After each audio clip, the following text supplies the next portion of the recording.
Hey there, Wastelanders, it's Brother Mike, and thank you so much for joining me. Today, we're going to be talking about some of the biggest issues with Fallout Season 2. And before we start today's video, I want to thank you guys so much. As of right now, we are 1,305 subscribers. Thank you guys so much. Just seriously, thank you so much. And also, I'm sorry we've been in the vault so much. I'm trying to clear some stuff up here so I can get some better videos out for you guys, but let's get to I want to make it known that I really do enjoy the Fallout show. I really enjoyed the second season. There's just some blatant issues I see sticking out that I feel like things were rushed a little bit. But before we get into that, I want to talk about things that I did like. I really enjoyed the continuation of the Robert House and Rob Co lore and how faithful they stayed to his character. The only thing that was a little weird was him fighting those guys in the first episode. But even then, you could chalk that up to he knew he would get out of it potentially. But even that was a little, that had me scared. And then oh my gosh, bar for bar for bar, and the addition of him having a double was amazing. And I hope we get to see more of Bobby Apartment in future seasons, and what they did with Vault Tech and the continuation of its lore, and how the Enclave has its fingers and kind of controls or directs where Vault Tech goes. I really liked all of that, and they hit the nail with all of it. A lot of the pre-war stuff is almost like perfectly done, even though we haven't seen much pre-war. Just the continuation of this lore and the world was done so well. But what wasn't done so well was the representation of Vegas and the pacing. Now, first, I want to talk about the pacing. It's drags in some parts, like with some of the vault stories, and then is really rushed with some of the major beats.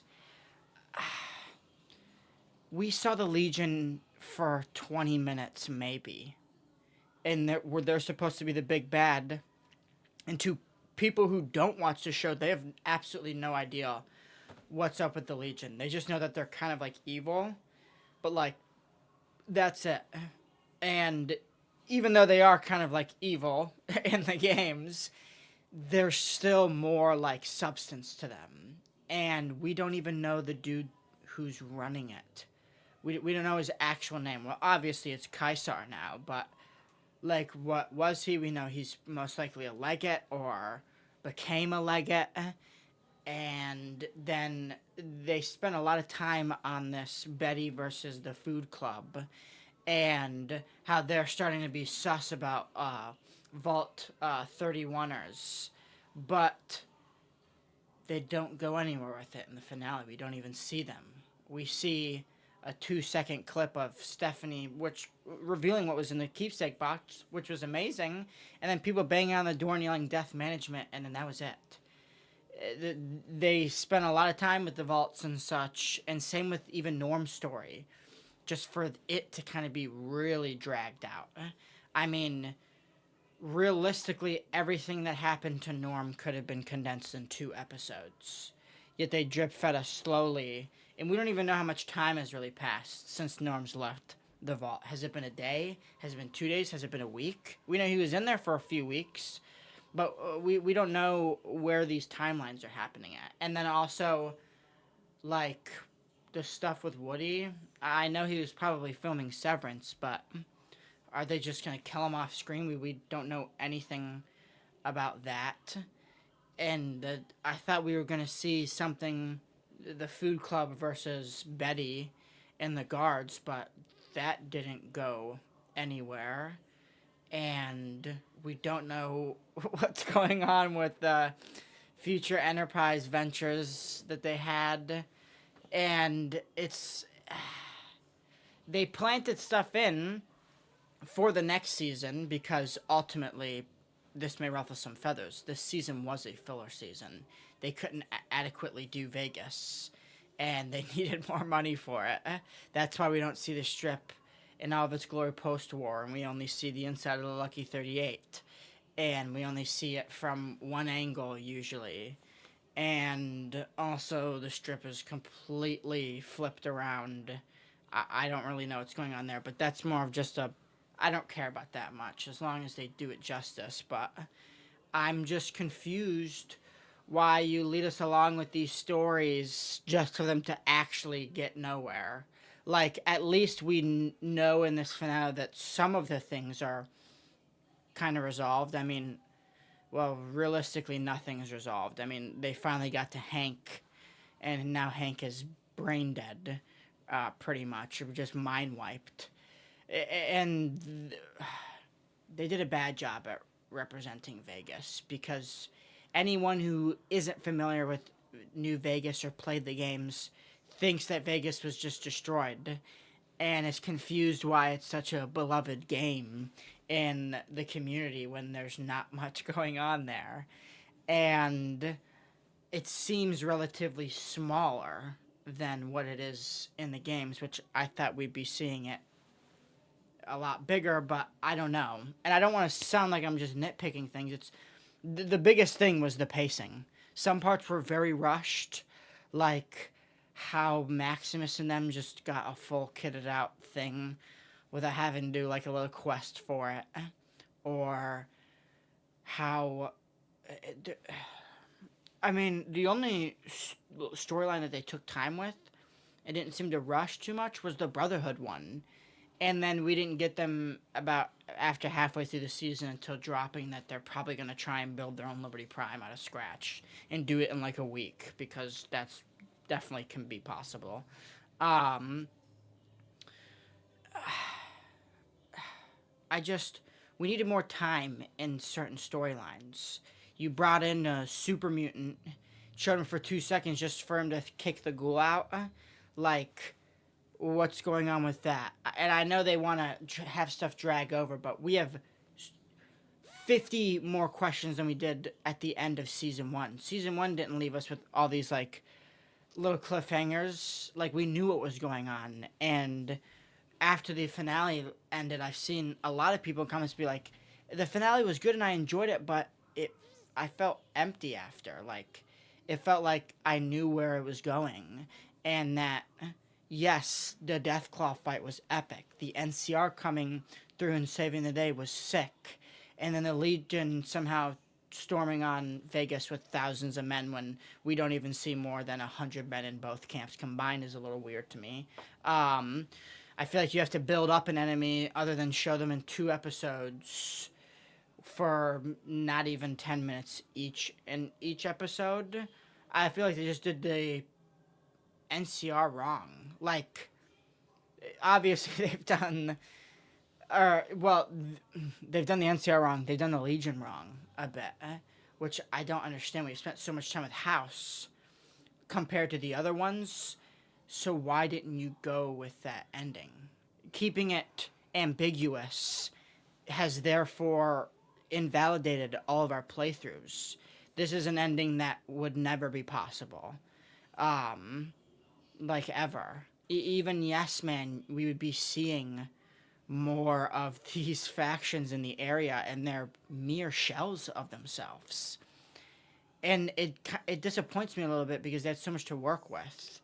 I mean, they almost did the Great Khans more of a justice in that first episode than they did Caesar's Legion. I feel like, and even they didn't even, they kind of just turned the Khans into a generic raider group, which, I mean, they're drug runners and such, but they're not as much, they're that middle zone, you know? I don't know. And we got shown more places that weren't in Vegas when we played it than we saw places we remember. And then the places we remember were all destroyed. And then they hint at stuff in these end credit scenes for it to literally never show up or be shown.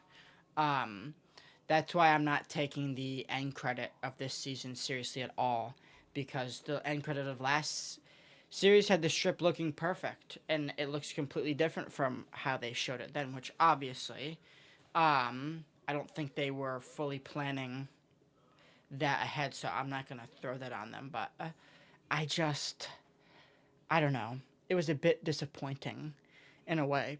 But the thing is I love this season so much. There's so much cool things. I love seeing Thaddeus's transformation, not knowing exactly what he's turning into or becoming.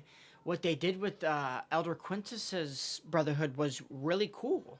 I like that they're showing the differences between chapters and how they vary, and how the codex is more of a rough outline to follow, and that they're all just different factions, pretty much just all wearing the same emblem. And with House, like I said before, perfectly done. I just don't understand why you can't do that. The biggest issue is they didn't have enough episodes, and they had to cram pack 20 different storylines. And yes, they intersect, but there were 20 different storylines going on this season. That is crazy. I mean, you could have sidelined some of Hank's stuff, which, in my opinion, the Hank stuff was cool, but the Lucy Hank meetup just felt off. They wasted time talking about that book. What they did in the first episode when Lucy gets there, or not the first episode, but the episode, I can't remember which. They're all blending together to me. Where Lucy finally wakes up in the administrative vault.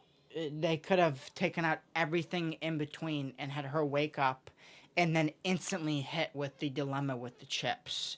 I feel like that would have had more of an impact. And then you lead us on with a simulation room for it just to be like a simulated room and not a simulation like chamber. There's just a few things. That's really it. Or the biggest disappointment to me was Cooper and House's post-war meeting. It, it, I don't have words for it. That all we get is that people came by trying to kill Mr. House in ways that we don't know. We've never seen, and he doesn't even bring up the 9 iron, or potentially when he says he was poisoned, that was when we bugged him. But yeah, just for him to leave him behind and there not be much there, I feel like Cooper should have used House for information. House was going to give him a ton of information that was going to help him. But I guess that's what they're trying to do with Lucy and Maximus. Obviously, he'll overhear them talking about stuff, and then he'll persuade them to start working for him, and then maybe he will guide them. Maybe Maximus will don the Pip-Boy with House's face on it. That would be epic.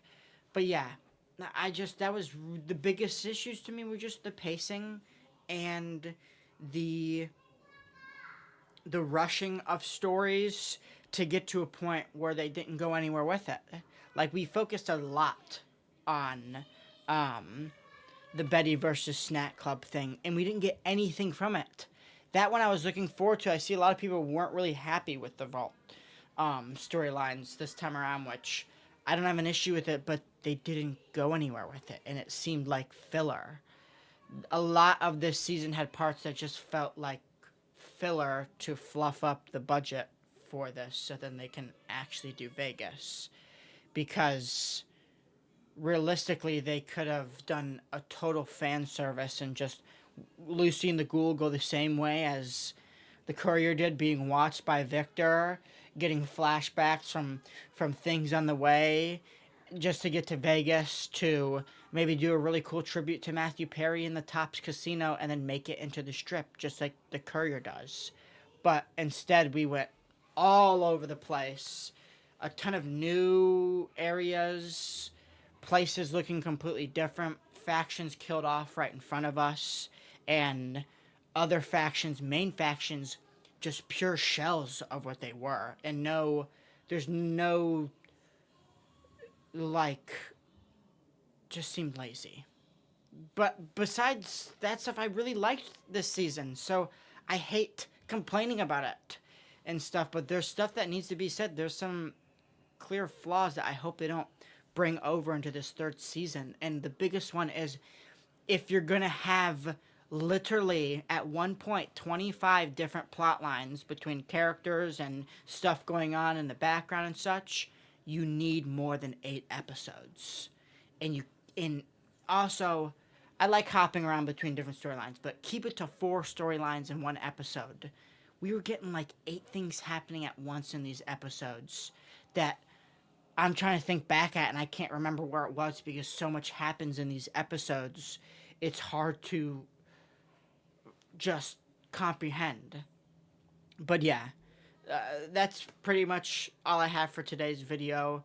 Sorry it was a little bit more rushed, but I'm shooting for next week to finally be able to break out the simulation room so I can be out in the wasteland. But yeah, thank you guys so much again for 1,300 subscribers. I really appreciate it. You guys are the best, and I will be live tonight at around 11:30 to 11:45 p.m. Eastern. So I'll be there tonight. We're probably going to be jumping into some Vegas or Fallout 4 hardcore. I think we're going to do some Vegas. I may force myself to go through Lonesome Road because I really dislike it. But with all of that being said, I really appreciate you all for watching this video.